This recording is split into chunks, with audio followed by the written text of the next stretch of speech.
Hello everybody and welcome back to Creation Myths. On this video about how Dr. Nathaniel Jeanson from Answers in Genesis has given up his three-branch model of Noah's family in like the human mitochondrial and Y chromosome phylogenetic tree, I've actually gotten a bunch of questions about some other stuff that Jensen has talked about over the years. So, because one thing that Jeanson always says is, my model makes testable predictions. My model makes testable predictions. And I've covered some of this stuff, but I've done it like years ago when the channel was much smaller. So many newer viewers to the channel may not have seen when I've gone into detail about how Jensens' specific predictions that he always cites are not just wrong, but completely unserious and really laughable to professionals in the field.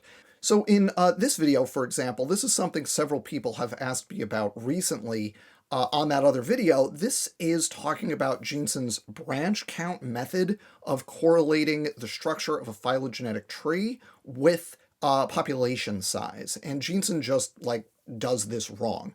Now, this is something that Jeanson continues to cite as a confirmed prediction. Even his newest writings in 2025 and 2026, he's still referencing this stuff. This is just a completely wrong and really, again, unserious argument that he makes. And I've explained this, so I'm going to link this video down below. And if you stick around for just a minute, I'm going to show a chunk of it here. I'm just going to splice it right in. The original video, the full thing, which is only about 10 minutes long, has more context, but what I'm going to show you hits the high notes. And if you want even more detail, you can watch this interview I did in 2022 with Dr. Herman Maize. Dr. Maize somewhat famously debated Jensen on his first book, Replacing Darwin, and that's really the genesis of the "have you read the book" meme from Jensen. That's a longer interview. I'm not going to play any of it here, but definitely check that out if you want the details, because I promise you Jensen's methods are worse than you think.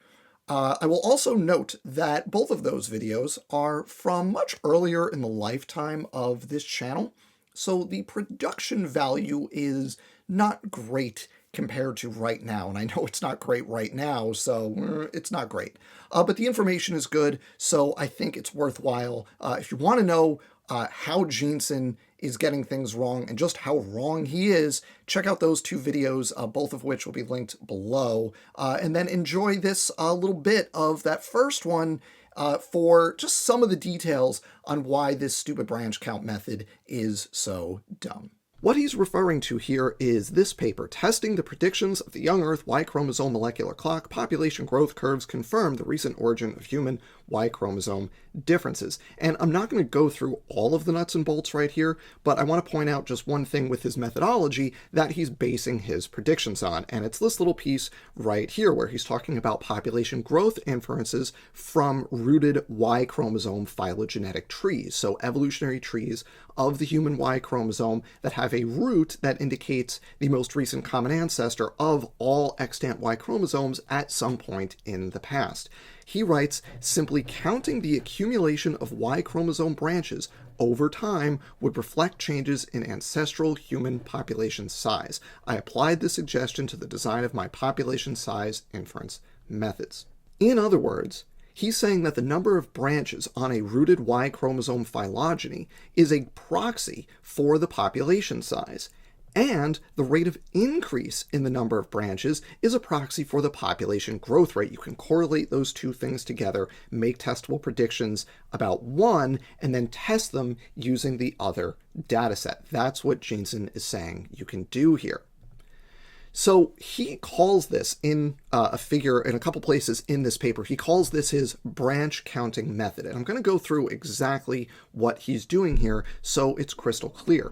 So what we're looking at right here is a simple phylogenetic tree. Over here we have the root, that's in the past, so over here is the past. And then as we go forward towards the present, this end is the present, we have divergence. We have an increasing number of branches as you move from past to present. So what Dr. Jeanson does is he says, well, we can correlate this with population size. So let's put a y-axis for population on our time axis right here, and put data points for each of the branches on this tree. So here, at this point in time, we have a single branch. At this point in time on our phylogeny, we have 2 branches. Here we have 4, and here at the end, we have 8. So we have these data points indicating the number of branches on the tree, and what we can do is draw a curve that shows how they increase over time.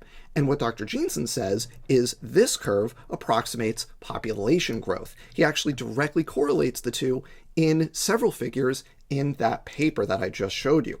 So here is one such figure. We have 2 y-axes here. In blue, we have number of Y chromosome lineages. That's the number of branches on the phylogeny.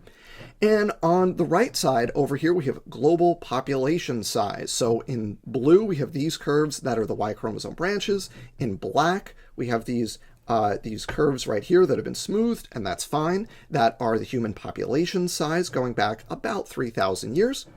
And what he says here is he lines up these 2 curves and says, look, this is a 95% match. And he says this over and over again. I get a 95% match. The data are staring you in the face. I get a 95% match. This is what he's doing. He's correlating the number of branches and how those numbers of branches increase over time with the increase in population over that same amount of time. That's his branch count method. So let's be very clear about one thing here right off the bat. Dr. Jensen is wrong when he does this. You can't do this. All right, so let's talk about why he's wrong. Either he understands how coalescence works and doesn't care, or he doesn't understand how coalescence works. It's one of those 2 things, because he's completely misinterpreting his Y chromosome phylogenies, and we're going to talk about why. The short version is that the number of branches on a phylogenetic tree does not approximate the population that that tree is modeling, okay?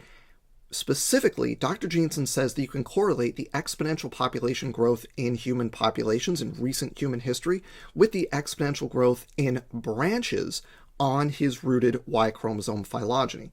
The problem here is that exponential population growth, phylogenetically, displays as longer branches, not more branches, and this is extremely basic.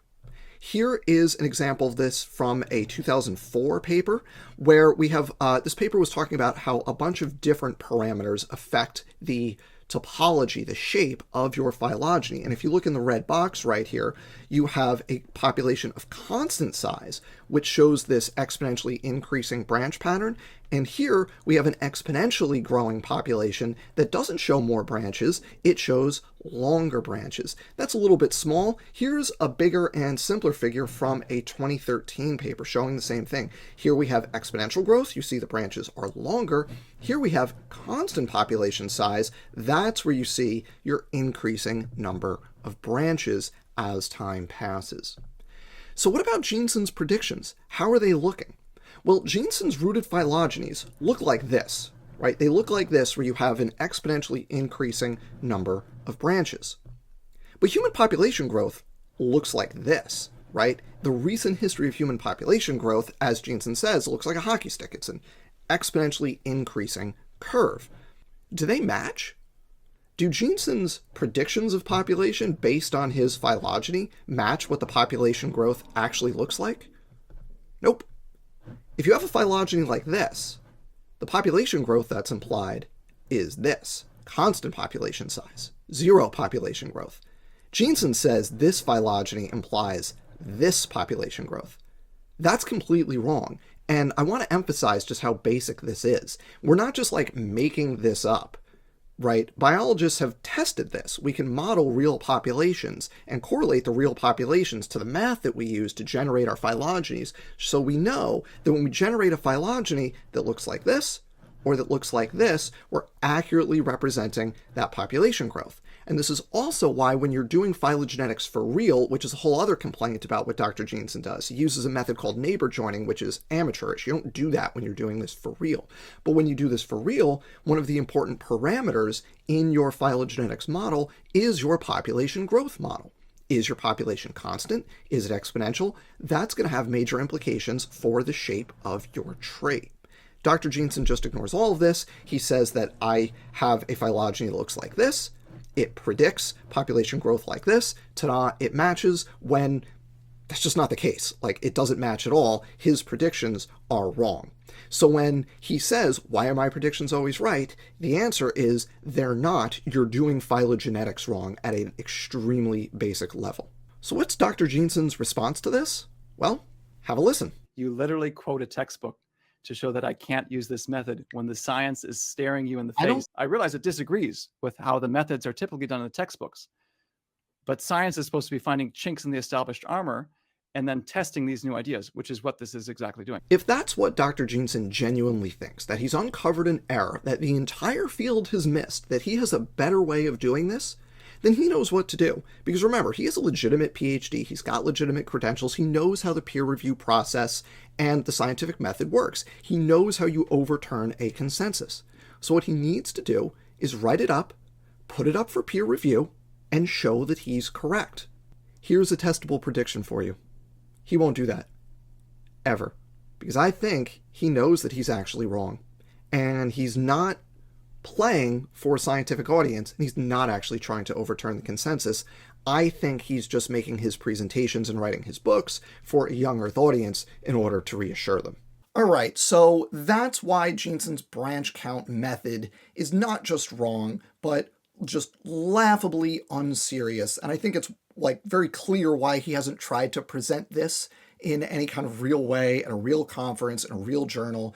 It's because he'll get laughed out of the room. And now you know, so anytime this comes up, you know what to say. Thank you for watching. Please remember to hit the subscribe button, the like button, the dislike button. I don't care. The algorithm doesn't care. Leave a comment. Share this video. Share this video with Jensen. Share this video with creationists who cite Jensen. And as always, don't get fooled.